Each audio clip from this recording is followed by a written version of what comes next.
Om Swastiastu. Assalamualaikum warahmatullahi wabarakatuh. Perkenalkan, nama saya Iketut Hendra Wiryasuta selaku dosen program studi D3 Teknik Sipil Politeknik Negeri Banyuwangi. Saat ini saya mengampu mata kuliah Lab Uji Bahan. Mata kuliah Lab Uji Bahan merupakan mata kuliah wajib pada semester 1 program studi D3 Teknik Sipil. Mata kuliah ini memiliki bobot 2 SKS praktikum. Adapun capaian pembelajaran dalam mata kuliah ini adalah yang pertama, mahasiswa dapat menjelaskan bahan penyusun beton dan karakteristiknya. Yang kedua, mahasiswa dapat melakukan pengujian dan pengolahan hasil pengujian baik agregat halus, agregat kasar, semen sesuai dengan standar yang telah ditetapkan. Yang ketiga, mahasiswa dapat menghitung mix desain beton sesuai dengan mutu beton yang diinginkan. Yang keempat, mahasiswa dapat membuat beton sesuai dengan hasil perhitungan mix desain beton, serta dapat melakukan pengujian beton segar, meliputi cek suhu dan slam test. Yang kelima, mahasiswa dapat melakukan perawatan dan pengujian kuat tekan beton dan menjelaskan hasil kuat tekan beton yang dihasilkan. Adapun bahan kajian dalam mata kuliah ini adalah yang pertama, material penyusun beton, yang kedua, pengujian agregat halus meliputi berat jenis, berat volume, air resapan, kadar lumpur, kelembaban, dan analisa saringan. Yang ketiga adalah pengujian agregat kasar meliputi berat jenis, berat volume, air resapan, kelembaban, analisa saringan, dan kadar lumpur. Yang keempat adalah pengujian semen meliputi berat jenis, berat volume, uji konsisten normal semen, dan waktu ikat semen. Yang kelima adalah mix desain beton dan pembuatan beton. Yang terakhir, yang keenam adalah perawatan dan pengujian beton. Berikutnya, saya akan menjelaskan proses delivery, instruction, dan assessment pada mata kuliah Lab Uji Bahan. Mata kuliah ini dilakukan dengan pembelajaran sinkronus atau tatap muka sebanyak 100% dari total seluruh perkuliahan. Dalam mendukung pembelajaran saya menggunakan LMS, yaitu Learning Management System Politeknik Negeri Banyuwangi, untuk memberikan modul pembelajaran, video pembelajaran, dan pengumpulan tugas. Adapun media pembelajaran dalam mata kuliah ini adalah yang pertama adalah video, yang kedua adalah alat dan bahan pendukung praktek lab uji bahan. Metode pembelajaran dalam mata kuliah ini adalah menggunakan Project Based Learning atau PBL. PBL adalah metode pembelajaran berbasis project. Adapun tujuan dari PBL adalah agar mahasiswa mendapatkan pengalaman berdasarkan kasus real dari lapangan atau dari proyek. Dalam penyampaian materi mata kuliah lab uji bahan, saya melakukan demonstrasi dan diskusi serta tanya jawab. Demonstrasi dilakukan untuk menunjukkan bagaimana cara melakukan pengujian yang akan dilakukan. Tanya jawab dan diskusi dilakukan untuk menggali pengetahuan mahasiswa dalam melaksanakan praktikum. Sistem penilaian dalam mata kuliah ini terdiri dari 2 tim penilai. Yang pertama, manajer proyek 40%, dosen pengampu mata kuliah 60%. Aspek penilaian yang seluruhnya mencakup aspek sikap, pengetahuan, keterampilan meliputi 60% penyelesaian produk atau project, 15% UTS yang dapat diganti melalui presentasi proposal project, 15% UAS yang dapat diganti melalui presentasi akhir project, dan 10% merupakan kuis. Berikut saya tampilkan proses pembelajaran di laboratorium uji bahan. Selamat menyaksikan. Selamat siang. Oke, gimana kabarnya kalian hari ini? Sehat? Sehat. Oke. Kalian sudah tahu hari ini kita akan melakukan pengujian apa? Oke, kita hari ini akan melakukan pengujian berat jenis pasir atau kita melakukan pengujian berat jenis untuk agregat halus.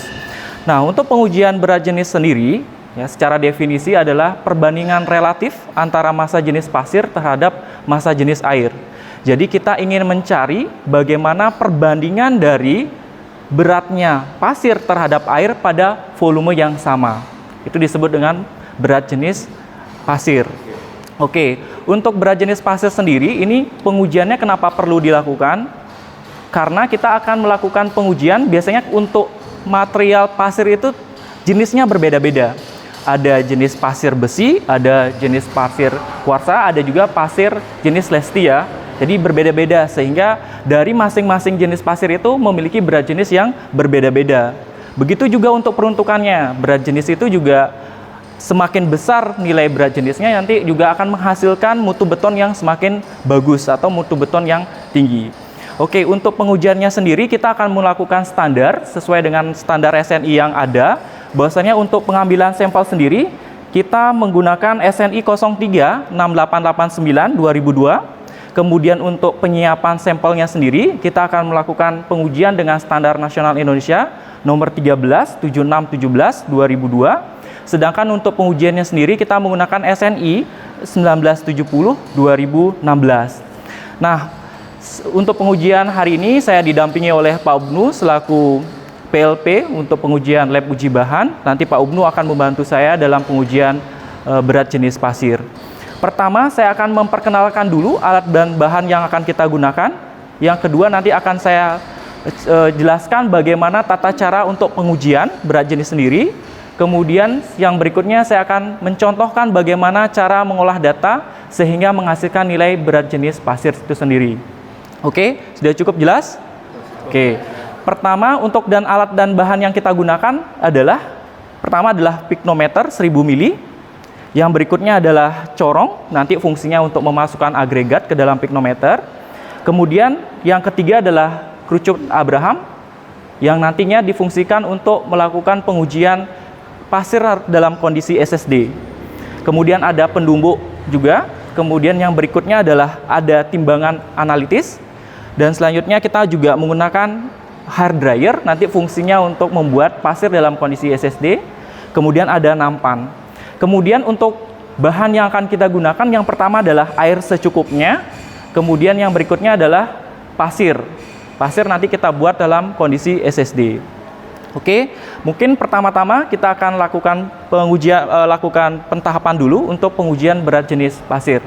Silakan Pak Ubnu. Untuk pertama yang kita harus lakukan adalah kita membuat pasir dalam kondisi SSD terlebih dahulu. Oke, pasir dalam kondisi SSD itu apa sih pasir dalam kondisi SSD? SSD itu adalah saturated surface dry. Artinya apa? Artinya adalah pasir jenuh air dalam porinya. Namun dalam permukaannya, di permukaan pasir itu sendiri dia dalam kondisi kering. Nah, sekarang kita buat pasir ini dalam kondisi SSD dengan cara mengangin-angini pasir. Selanjutnya nanti setelah ini kita akan lakukan pengujian dengan menggunakan kerucut Abraham. Jadi kerucut Abraham ini fungsinya adalah untuk mengetahui apakah pasir yang kita gunakan itu sudah dalam kondisi SSD atau belum. Seperti itu.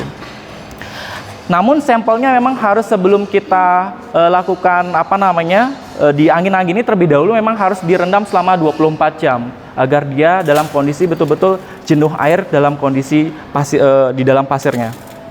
Pertama kita isi pasirnya sepertiganya terlebih dahulu.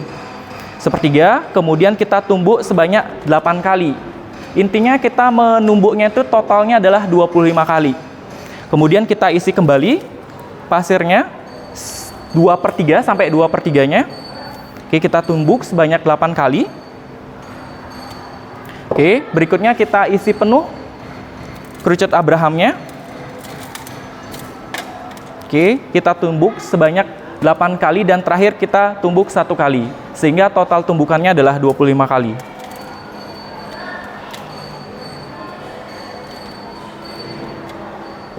Oke, nah untuk memastikan bahwasannya pasir dalam kondisi SSD atau tidak, nanti ketika kerucutnya diangkat, dia akan terjadi runtuh sebagian. Nah, seperti ini.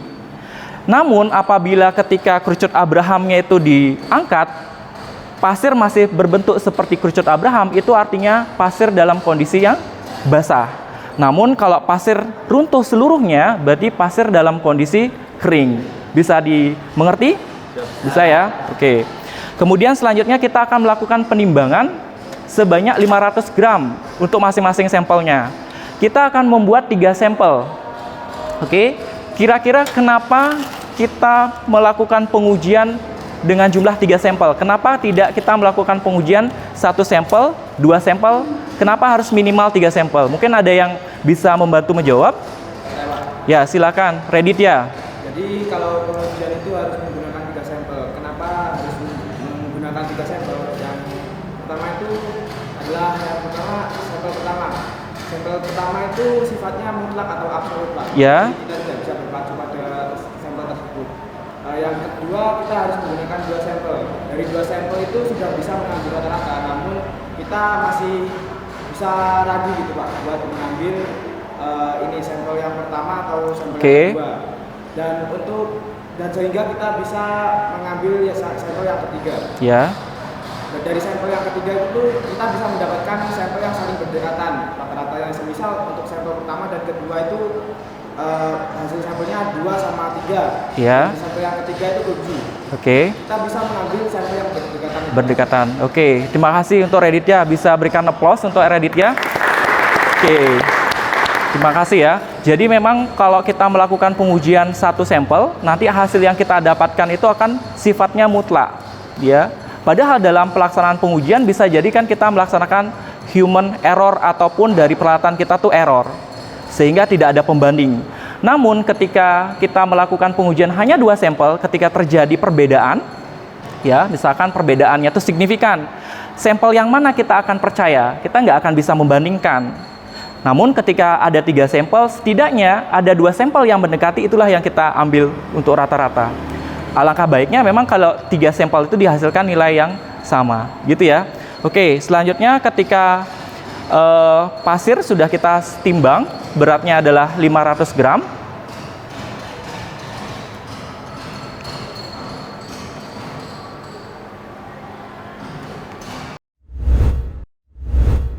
Oke, setelah tadi kita melakukan penimbangan sebanyak 3 sampel yang beratnya masing-masing 500 gram, selanjutnya kita akan memasukkan sampel yang tadi kita timbang itu ke dalam piknometer.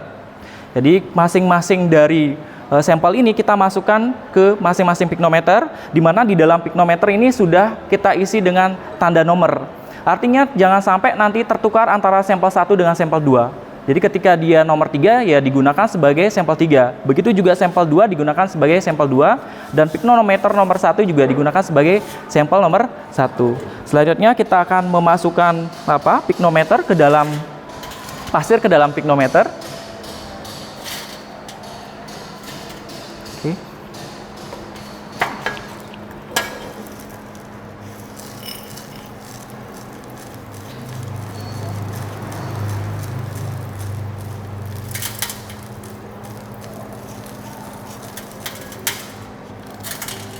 Ya.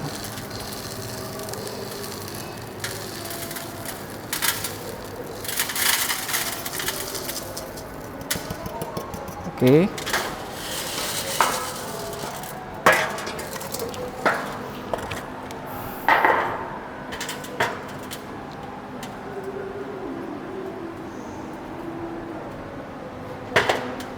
Oke, demikian halnya dengan sampel nomor 2 juga kita masukkan ke dalam piknometer.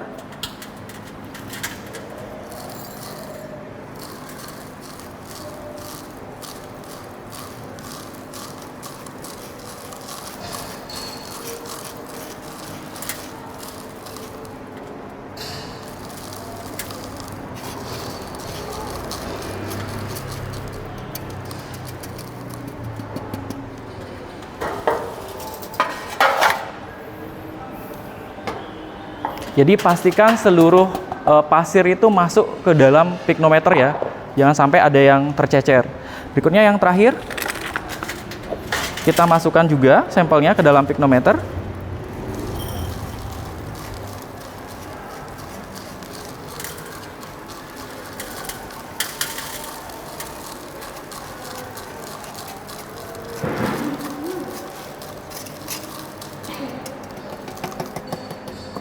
Oke.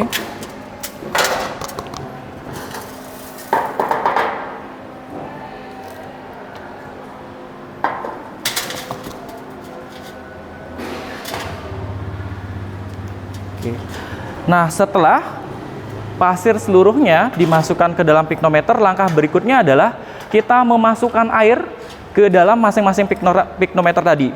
Jadi nanti perlu dipastikan bahwasannya nanti pasir ditambahkan dengan air, nanti jumlahnya ataupun volumenya berada pada garis yang ada pada piknometer. Oke, mohon bantuannya Pak Ibnu.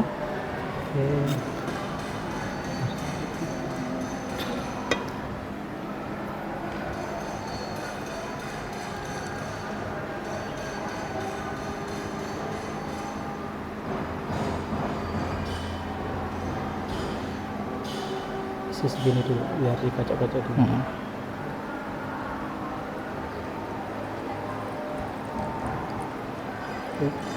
Nah itu dulu sekalian semuanya aja dulu Pak. Oke. Oke, kita isi di sampel kedua dengan air.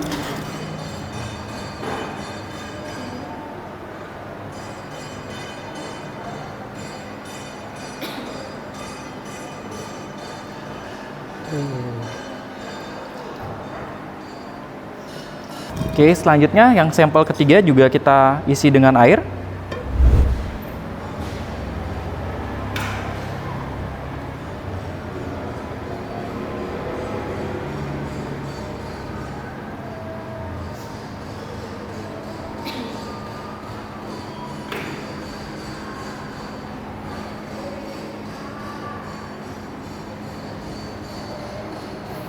Oke, setelah piknometer sudah terisi dengan pasir maupun air, selanjutnya kita akan melakukan pengocokan.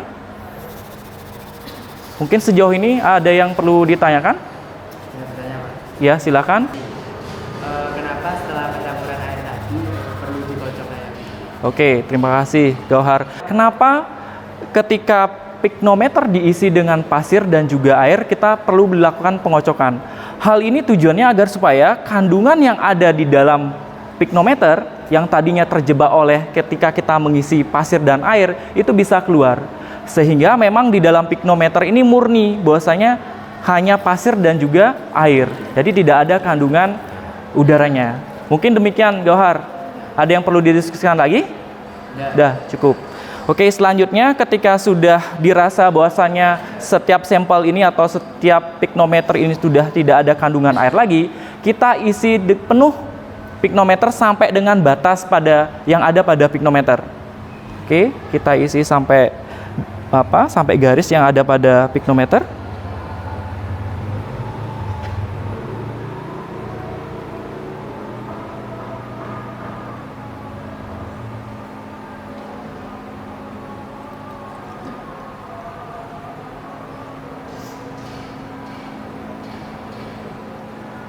Oke, pastikan bahwasannya air yang terisi itu sampai pada batas di piknometer ya. Ketika kalian mengisinya itu lebih dari yang batasnya, kalian bisa mengambilnya dengan menggunakan pipet. Tuh. Silakan Pak Ubnu.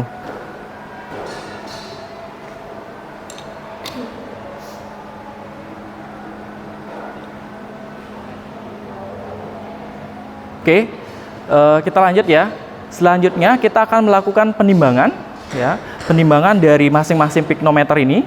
Jadi nanti hasil dari berat ini kita akan catat di dalam formulir.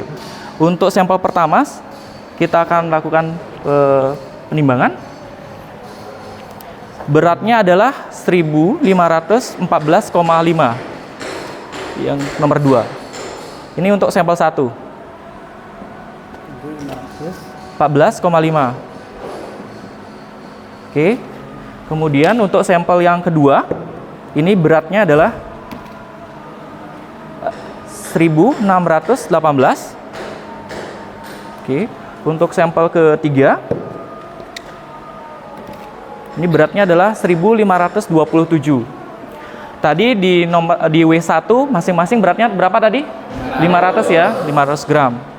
Oke, langkah berikutnya adalah kita membersihkan piknometer ini, kita buang air dan juga pasirnya, kemudian kita isi kembali lagi air sampai pada batas di piknometer. Jadi yang kita isi hanyalah air saja.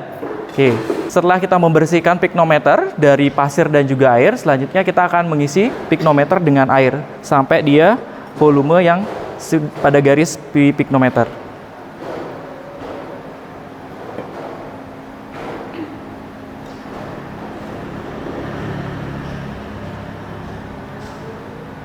Setelah piknometer kita udah terisi dengan air sampai batas di piknometer, selanjutnya kita akan melakukan penimbangan untuk mengetahui berapa berat piknometer dan juga air.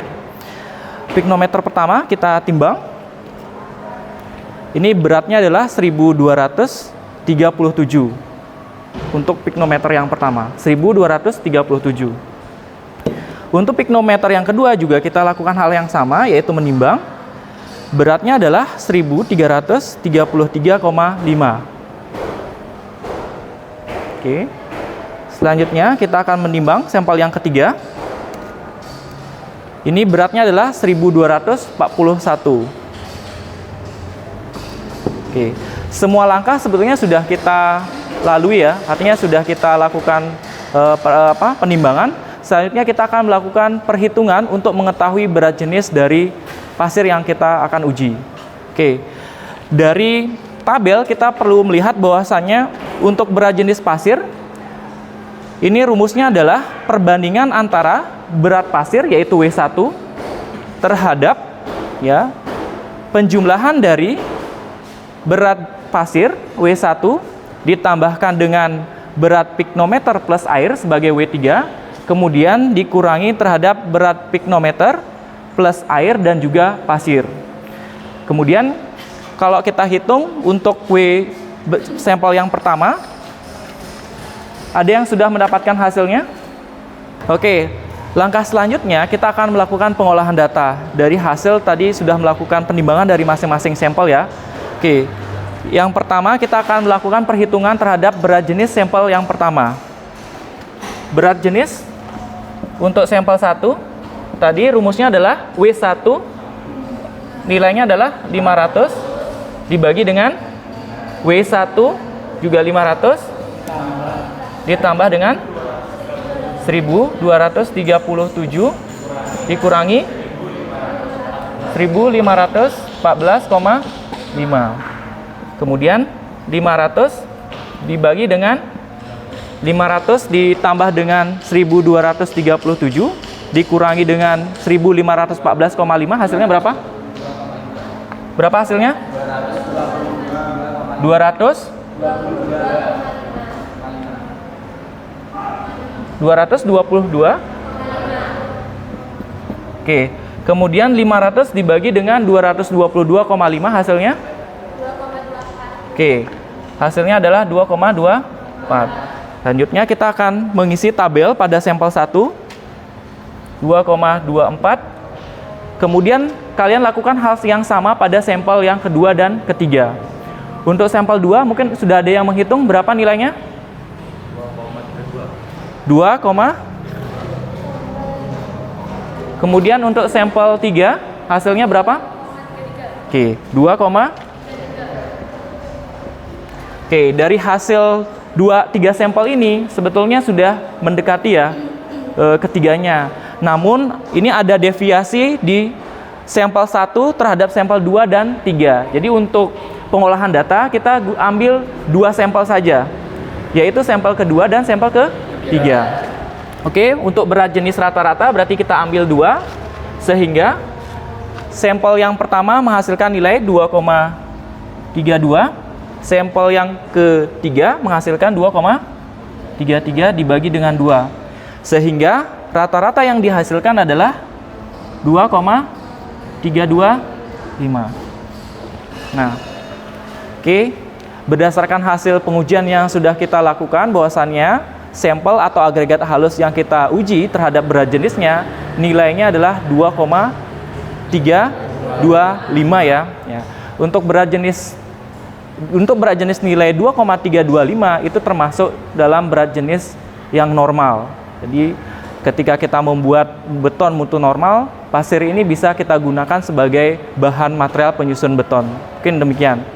Oke, barangkali ada yang perlu didiskusikan sebelum kalian melanjutkan praktik untuk pengujian berat jenis pasir. Dipersilakan.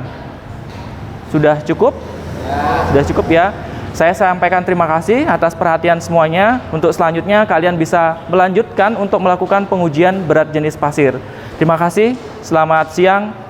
Wassalamualaikum warahmatullahi wabarakatuh. Waalaikumsalam.